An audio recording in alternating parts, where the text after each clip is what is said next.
So today we are creating a tier list ranking all the different AI plus BI tools that we've found.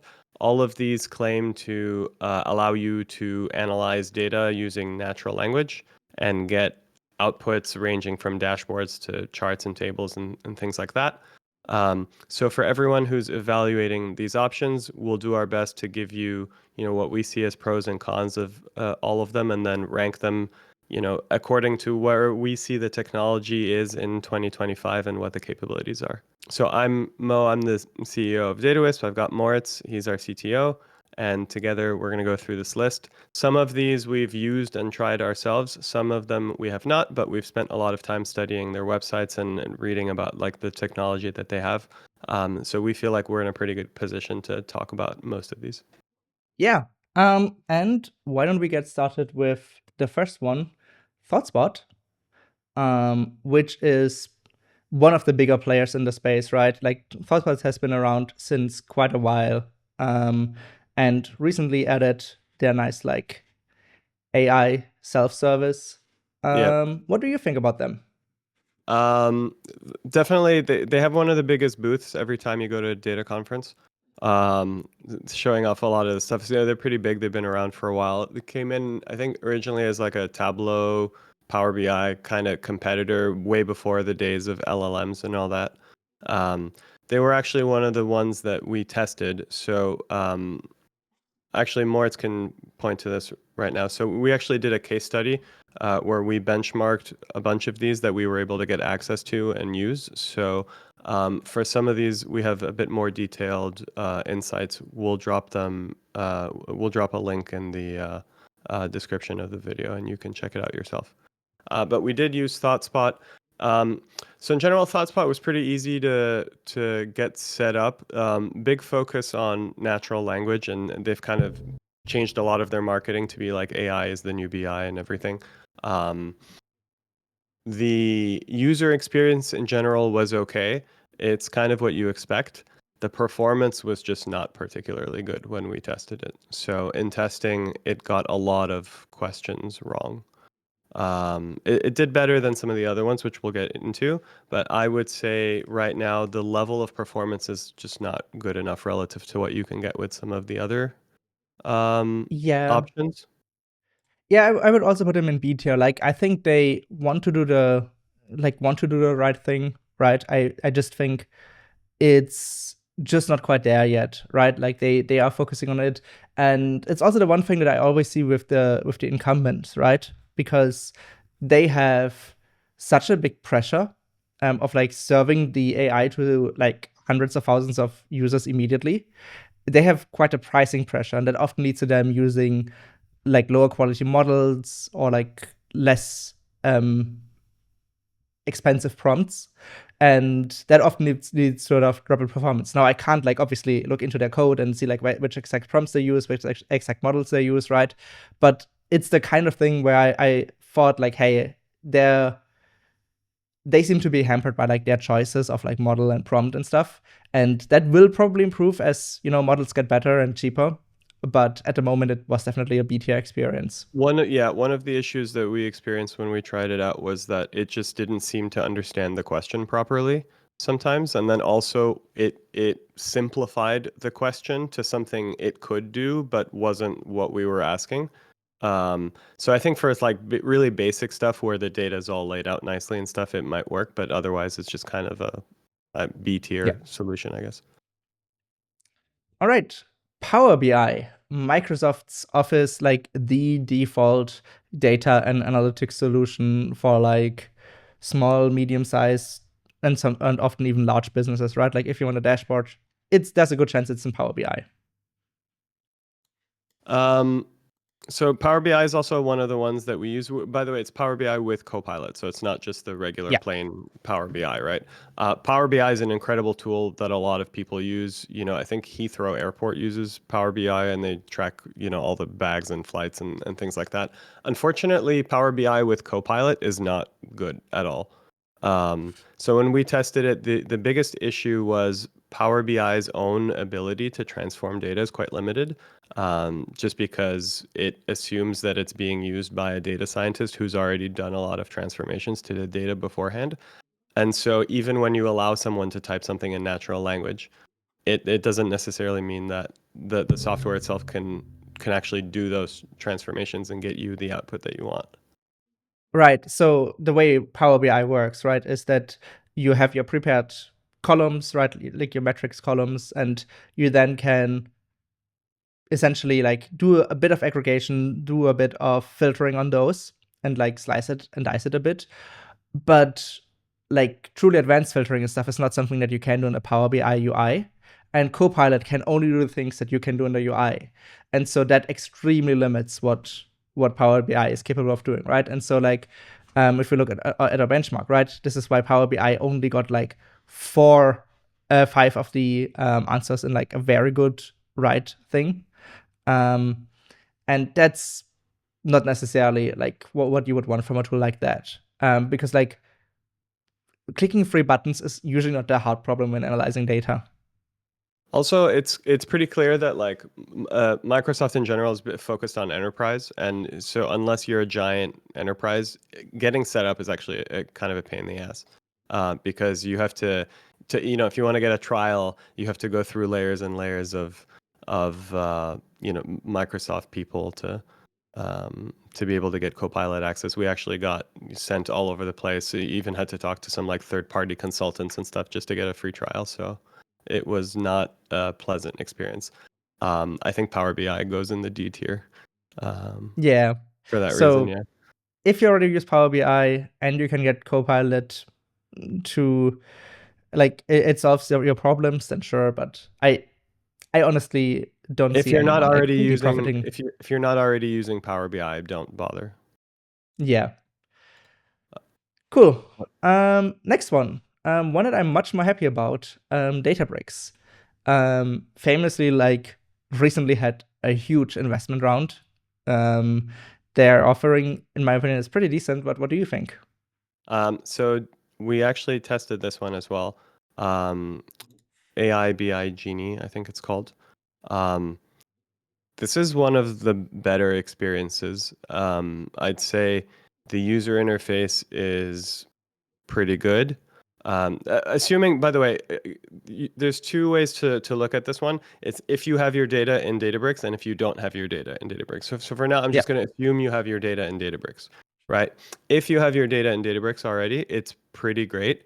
The user interface is nice. You ask questions, it answers.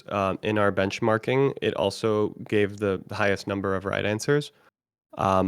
They're working on some new features for governance, so like calculated metrics and things like that. I think Databricks is one of the better solutions out there. If you have your data Yeah. in Databricks.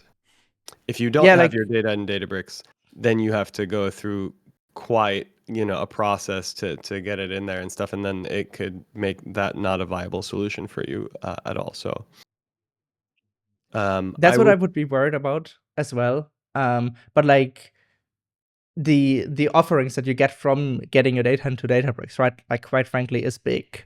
Like you get all the governance features, you get warehousing, the query engine is pretty decent. Like you can share data securely, you can manage access. Like yes, we're looking at the AI here. And so like just like because you want to ask questions, switching to Databricks is probably a bad idea. But like the ecosystem is quite compelling. I even as a competitor, I must admit that. the other thing about the Databricks approach is that unlike these first two, I think it's using real like text to SQL in some ways. So it's Yeah. not limited by some like super rigid semantic layer or whatever. I don't know what model they're using. I think they are experimenting with a bunch of different models. But they also have the benefit of being able to train off of queries that people run and like looking at successful queries and stuff. So I imagine it'll improve over time. I would put Yeah. I would put Databricks pretty highly here. Yeah. Maybe I Maybe think that maybe S tier if you already use Databricks, yeah. but I can't put them in the S tier simply because not everyone is using Databricks to store their data. I think I would put them A tier. I maybe also would put 8 and a him half. A tier. Yeah, like actually, let's add a row below S Are you making a new? if using Databricks. Yes. Are you not seeing my screen? Yeah, no, I can see. Anyway, cool. All Anyway, right, next let's move one. on. My Their team my is favorite also one that we very nice. We spoke to them about our benchmark, and they were actually one of the only teams that were willing to speak openly to us about a benchmark. A lot of the other teams refused. So yeah. I would say next Quicksight, one, yeah, Quicksight. I think that one is quick. Quicksight. What did you pun call it intended earlier? or not intended? Maybe. I intend a lot of puns. Quicksight. Quicksight. I don't. What are your thoughts on Quicksight? I am not necessarily impressed. Like, it suffers from the same issues that Power BI suffers from, except that the Amazon LLM is not as smart as the Microsoft LLMs, which Microsoft in a large chunk owns the commercial side of OpenAI. And so like they use their OpenAI models, which are pretty good, even the cheap ones. Amazon's models performance is underperforming, and they're using the same approach, which is like very cheap. So the results that I'm seeing is like it's in my opinion, like for the AI use case, strictly worse, right? Like it thrives on being in the AWS ecosystem, but for AI, I don't know. I think there's a lot of issues. So Amazon makes a lot of products, and so they're going to have some winners and some losers. Um, I think Quicksight is definitely one of the losers. It's basically Power BI from Temu. It Yeah, when we tested Power BI and the AI, we were shocked at how bad it was, and then we tested Quicksight and it was somehow even worse. Um, yeah, so Quicksight fails to understand the question most of the time, and it's at that point you can't even try to answer the question if the AI doesn't even understand the question. Most of the time, the AI was the nice thing that it did is it would tell you what question it was answering, but then that was yeah, always different than the question that we had asked. And so I would put Quicksight in the D tier. It's absolutely hopeless. Don't try it. yeah. We Quicksight didn't even integrate easily with Amazon's own database offerings. Like we had to create a big workaround just to get it to import the data correctly. Yeah, we used, I don't know if it was MySQL or Postgres via Amazon RDS to like host the data, and Quicksight had such a big trouble connecting to that. And like it's just a plain RES. I think that should be the default use case where connecting should be a breeze. But it wasn't. I don't even remember exactly what the problem was, but like I think it was something about certificates or something. Okay, that one's pretty conclusive. Let's look Yeah. at Snowflake next. So Snowflake is in the same bucket as Databricks, where they want your data to be there, and then they offer this tool. I believe both these services are free also, and they basically just they want to charge you for compute, so they're happy to provide that service. It has the potential, and so based on my experience this is one of the ones we tested as well.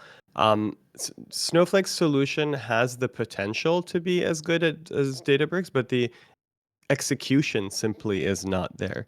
So while Databricks is clearly targeting, the non-technical user, I think Snowflake's solution is still kind of for like the SQL user because it doesn't actually take your natural language prompt and give you like the output that you want. It actually gives you SQL and it gives you the ability to run that SQL, but it's detached. It's a detached process that like you have to create a notebook and then you have to do the thing, and so kind of like a non-technical user might just say this doesn't seem that easy to use, somebody else should do it for me. And so because of that, I Mm-hmm. feel like it'll end up helping data teams more than it will end up helping end users.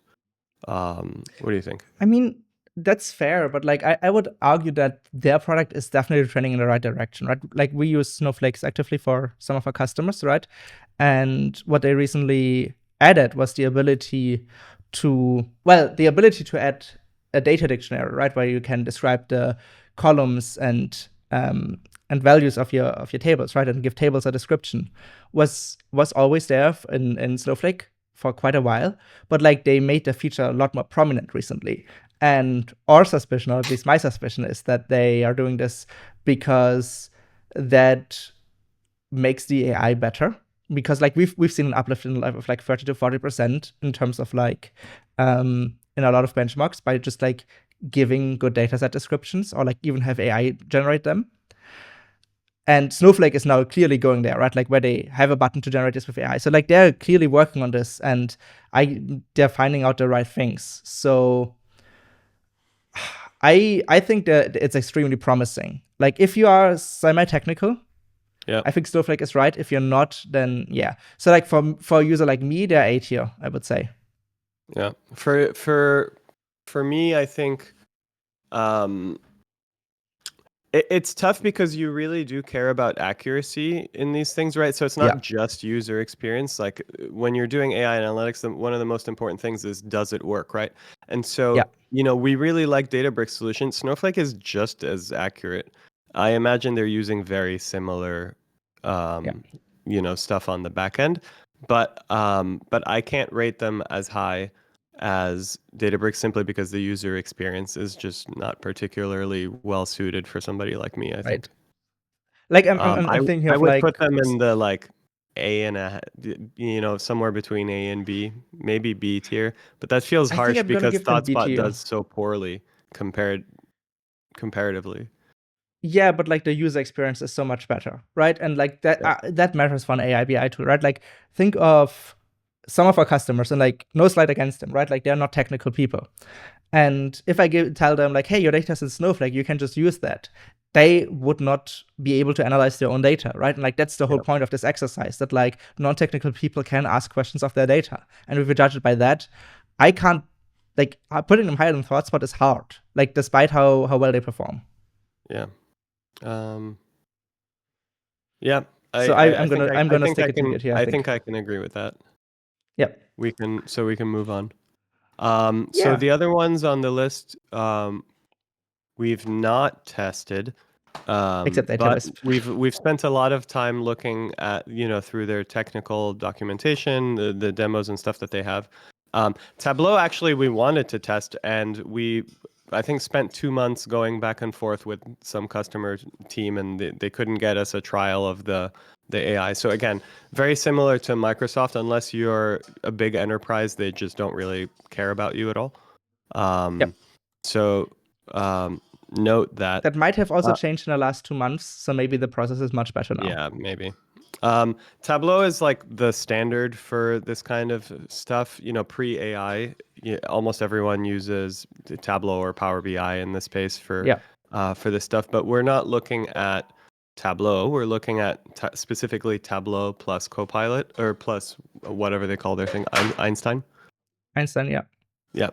And based on what we've seen and the kind of like documentation that's there and stuff, I can't think that it would perform substantially better than Power BI plus AI or Quicksight plus AI, simply because of how it's built. Yeah. No, I think I agree with that. I think it's like the place that they're making for AI, right? Like, well, maybe that like new premium AI is better, but like then it's like sign up for this, right? I think it might be good. I don't know. They seem to put a lot of focus into it, but it's really hard for me to put them somewhere. So like they might be A tier, they might be C tier. I don't think they're S tier, just like based on what they say publicly. Just having seen the demos and stuff, Tableau itself is very geared towards data scientists and data professionals, right? And so based on the videos that I've seen, and the user interface, right? it seems very much geared at something that's like going to help the data scientists save time, not something that's going to enable a completely non-technical person to be able to go in there and like get insights, right? I would say Yeah. that compared with the fact that it is essentially using AI the same way as Power BI and Quicksight is I just don't think it can ever be accurate enough in 2025 compared to some of the other options that are available. I would put it maybe Yeah. in the C tier simply just to give them the Hmm. benefit of the doubt because we didn't actually spend the time testing them. But I Yeah. can't imagine you would get better experience than using Snowflake, for example, or using Thoughtspot. I also don't see them like in none of the demo materials that do anything particularly impressive. Like, right, if you look at the ones that are coming up, right, like Zenlytic, Tellius, right, specifically, they're like Snowflake and Databricks, right, convinced through being a solid offering. Zenlytics and Tellius convinced through like having some really innovative ideas. And like the And demos are impressive, right? So like regardless yes, of how well you see the demo, you see it doing something cool. But like when you see Tableau's demos, it's really basic stuff that they're showing yeah. you. And so like I think I can live with C tier, right? But And I like take think it part with a of it grain of also is salt. from experience, as people who run a company that does the same thing, it's really easy to have a nice demo that works, and to have a polished demo, but like the product's real, test is being able to actually do the thing on real data. And so when the demo isn't even impressive, it's like it's a real tell, I think, of the quality, especially when you Yeah, have the resources that Salesforce does. yeah, definitely. Cool. Next one. Let's go with Zenlytic. Zenlytic is the next one. So Zenlytic is fairly new. Yeah, I would say none of these were really like created post LLMs, but I think Zenlytic is the most recent one of these companies. I think they were founded in like 2018, specifically going after direct to consumer brands. Um, yeah, I like I like their approach. In many ways, it's very similar to ours of, what the user experience should be. The UI is very sharp, it's very clean. It's the analytics, the conversational nature of it, I think is pretty good. So I think they've really nailed that part of it. yeah, My issue is more on the technical side. From what again, we haven't tested it. I think we asked yeah, them at some point if they wanted to participate in our benchmark, and they said no. Um, but my issue is more from the technical side. When you look at the docs and like kind of what is required to set up Zenlytic, there's two things that stick out. One is it seems like it's using, again, that like kind of rigid semantic layer that doesn't really allow for complex transformations. And two, there seems like a lot of setup that like a technical person has to do every time you want to um, start yeah, asking questions about something different. yeah. Like the way you set it up, right? Like definitely requires some technical buy-in. I can imagine that like for the direct to consumer brands, they could like the first couple of customers, they probably help them a lot with getting this all set up, which is like completely fine. But um, I'm I'm worried that this is like a high hurdle to like really get into and define it. On the other hand, like the actual user experience and like the quality of their prompts, right? And like the that like I know that prompt engineering is often kind of seen as a meme, but like it does matter. Like how do you interact with your agentic AI makes or breaks like systems, right? Like I can see the difference in like between a bad prompt and a good prompt at our own product, right? And so Zenlytic does a lot of things very right, on the other hand, right? Like if you get your data in, I would honestly put them above Snowflake, in terms of like stuff that you can do with it. Um, Again, with the grain of salt, I haven't actually used the product extensively. Yeah. But like if you I, look I if you look at their demos that they have on their website, it's just really, really good. It's slick, and having not used it, it's difficult because, like I said, it's easy to make a demo look good, but then, how do we know that we'll have this kind of level of performance once you actually put your data in?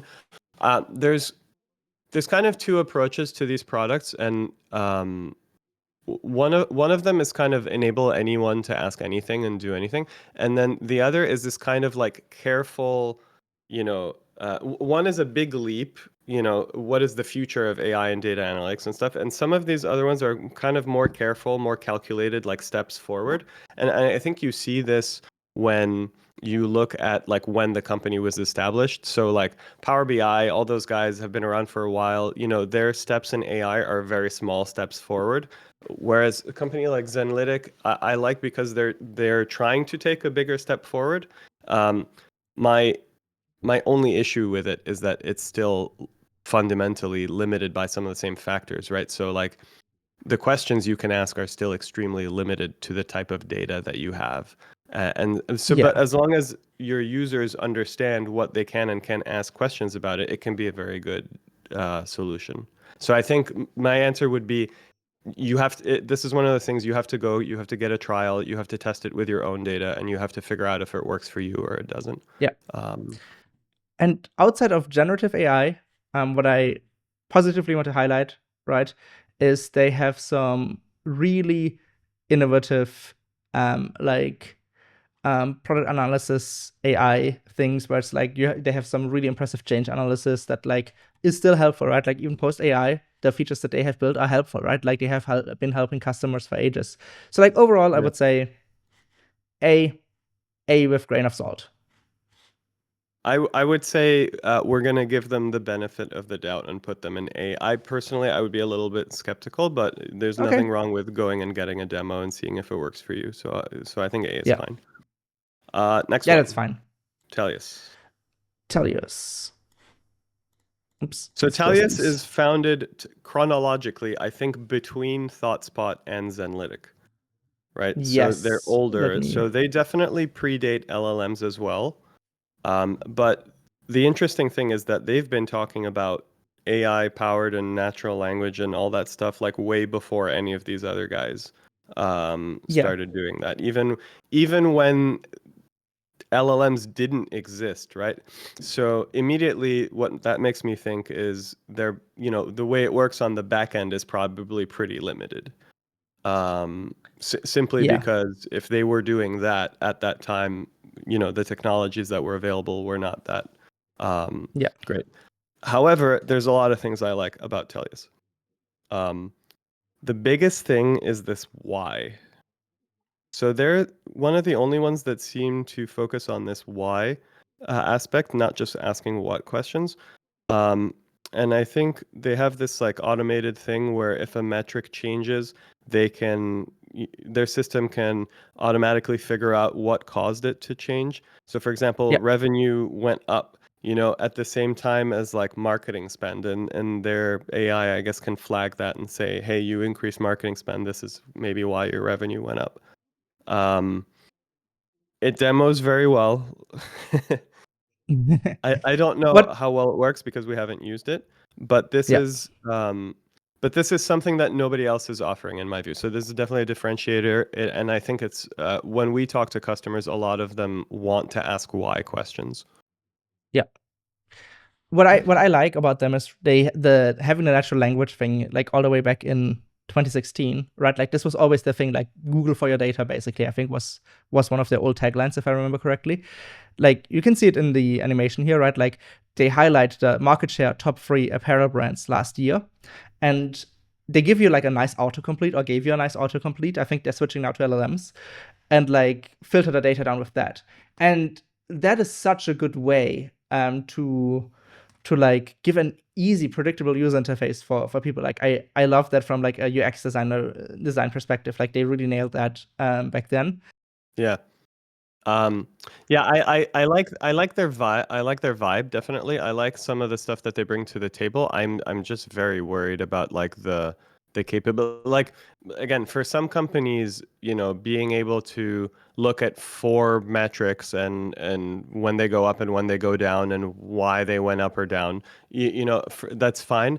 But I think in 2025, with some of the stuff that AI can do, I just think their tech is a bit dated. And like the examples that they show are a bit dated. Like one of the things that I like about Zenlytic, for example, is that the AI actually can look at the data. You have a real Yeah. LLM that's like looking at the data. So even though, they might not be able to transform the stuff, the AI can still look at the data and it can say this went up or this went down and we think this and some possible next steps might be this. And you just don't get that with some of these other solutions.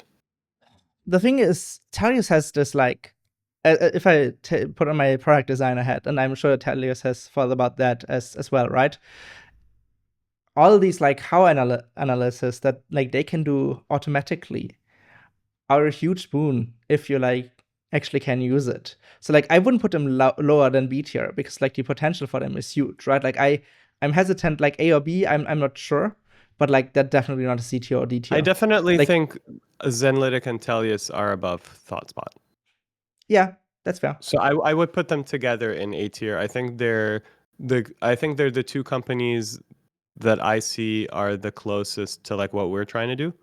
Yeah, And just in terms of vision, like we want people to it's a great user interface, just be able to type a question natural language and just get analysis and charts and all that without having to deal with anything technical, being able to yeah, ask why questions and have advanced reasoning, things like that. Like, embracing, like fully embracing the power of Gen AI within the product, right?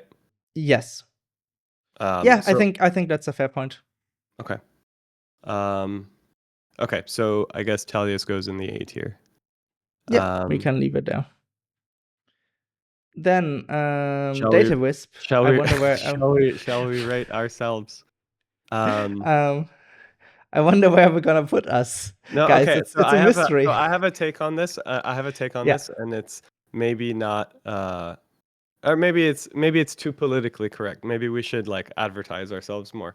But um I think what we've tried to do is essentially allow anyone to ask any questions.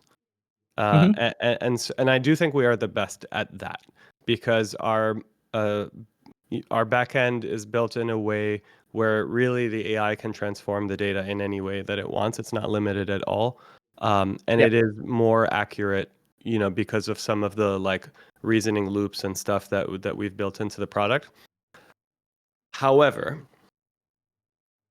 I would say that the limitation of Datawisp is that it basically works on a like you ask a question, you get exactly the answer to that question and nothing else. Yeah. So I would say our user interface is maybe not as polished as some of these other ones.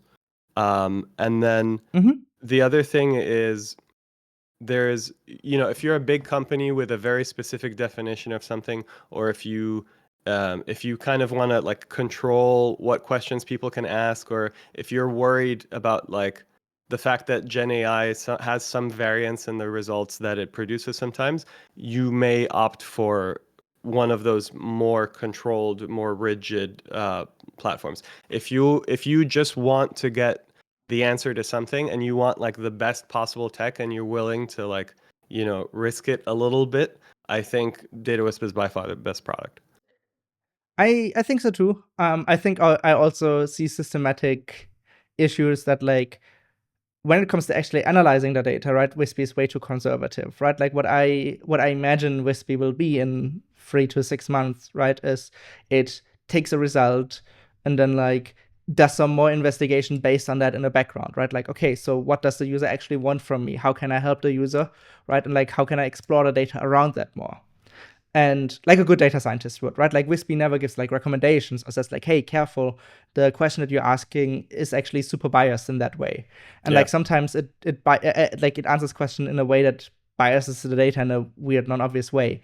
So I agree. Like I wouldn't put it plain S tier in hindsight. What we could do though, at a row below, I'm gonna This tier say graph is starting to become very as conditional. yes.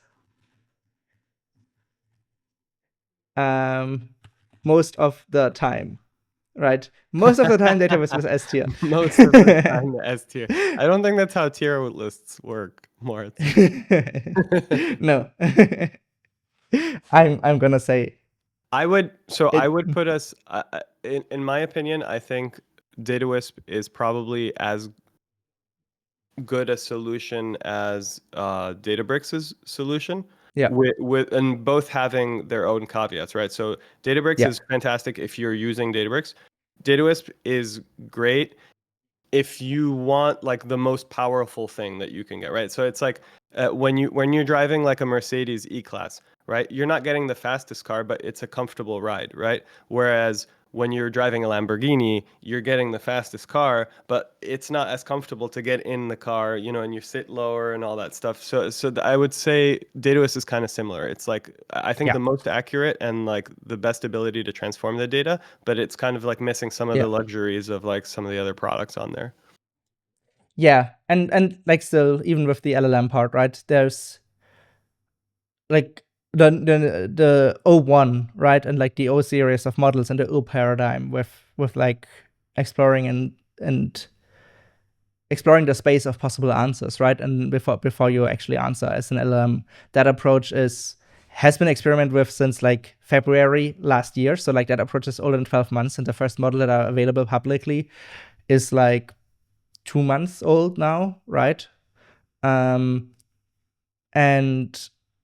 I think there is so much more potential for like integrating these new capabilities. So like putting stuff into S tier right now, I think is disingenuous in general, because like with every single solution, right, even the one that are not listed there, you make a lot of drawbacks. Still, like I think one is some of the best, but every single one has drawbacks, including ours. Like, yeah. How So how do you think these will all change in the next 12 months or so? Power BI and Quicksight, I don't see changing, because they seem to be like extremely conservative, and like also their teams don't seem to get it. Like from the way they've used AGIs, from the way they've used LLMs so far, right? They don't seem to get it. Tableau, biggest error bars because I don't know how they will react. Yeah. Tellius, Snowflake, no, Thoughtspot, Snowflake. It depends on if they want to change or not, right? Like if they want to stay on the co-pilot kind of thing where like we help developers be more productive, then they're not gonna. They might drop down to C tier, honestly. I think Snowflake Thoughtspot, will see what Databricks is doing and take a hint. yeah, that's fair. Honestly, I think it goes the other way. I think that because the thing is, Snowflake is like a very successful company. Almost, everyone using Snowflake loves Snow. I've been to the Snowflake conference. Everyone there loves Snowflake, right? So it's like they understand how to build good product, and they have a lot of money, and so it seems like. It seems so simple that they have a blueprint to copy, of someone Yeah, who's doing it really well, right? So and the there's that natural. It's not like they're competing, because they already compete in the ways that they compete, right? And so there's already a natural moat for them for that AI BI product. It's like if you're using Snowflake, you're not going to go use, BI Genie. You're going to use whatever Snowflake's offering is. right. But I think that the thing that I would be worried about, like from a systematic perspective, is that Snowflake builds very good tools for developers, right? Like the product Yeah, is slick for a developer product. And maybe. Yeah, what I'm wondering is like internally in their culture, right? And I am not working at Snowflake, so it's impossible to judge, right? Like, do the employees care about making this accessible for like the business Joe, right? Like, does Snowflake care about that? The average employee, right? Like, it doesn't, to an extent, it doesn't matter what the leadership wants if the developers, like, if the teams are too stubborn. So I think naturally what they should do is try to move there, right? That's what they yeah, should do. The question is, can they? yeah, I think I would expect them to move up. You're right, yeah, but it's scary. It's definitely a scary time for yeah. them. I mean, I don't think there's that much to do, right? So the button Yeah, that generates the SQL, instead of making the user click that button, you could just run you could just run the SQL and show the chart. It's not that much yeah, work, I think.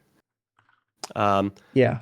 and then finally, I guess the Zenlytic and Tellius, um, what do they need to do to get better? I think they're moving in the right direction, quite frankly, right? Like Zenlytic is, from what I'm seeing from the outside, right? I see the stuff that they post on LinkedIn.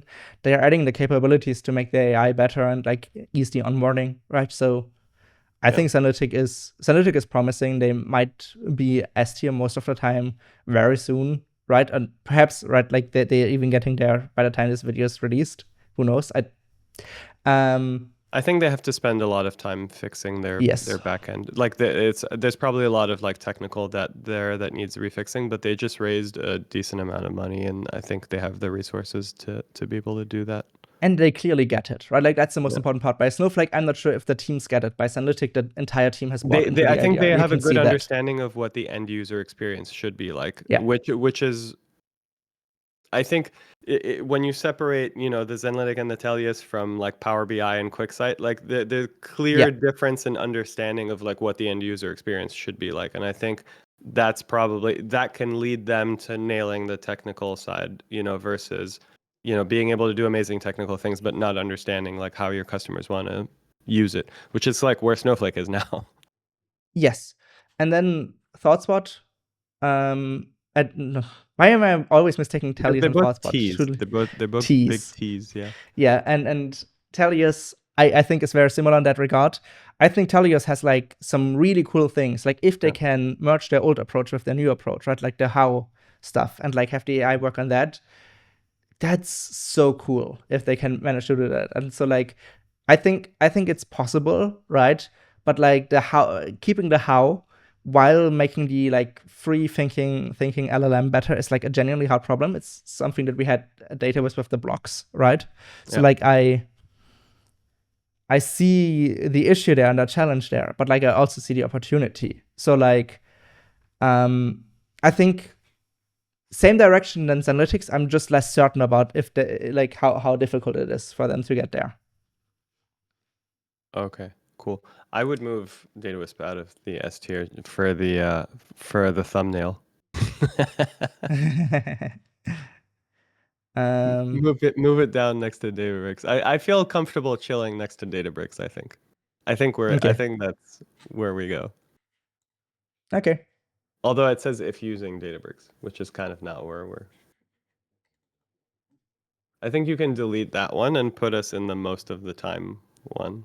Yeah, we have our own tier. Okay, cool. Thanks for watching our AI BI tier list video. Yeah, like and subscribe if you like this video. Only 0% of people that watch this video are subscribed at this time, because we practically have no subscribers on this channel. Yeah, that's true. Statistics. That's why they call us Datawisp. And then some things to come at Datawisp. So we are also working on some cool stuff, which I don't think anyone else does. Maybe Databricks, but they don't tell you that they're doing this. Just the ability to actually allow the AI to look at the results of a query while it's working on it, right? So it's one thing to be able to say, hey, generate me some SQL that answers this question. It's another thing to be able to run that SQL, get the results, look at the results, figure out if something possibly is going wrong, and then, iterate on that as needed. So that's a place where we're spending some time, and then also, making the charts better and working on those areas of polish that we talked about before. I don't think our charts are as bad as you. I think they're pretty bad. I think they're pretty bad compared to everyone else on. If we had a tier list of charts, where would you put Datawisp? B.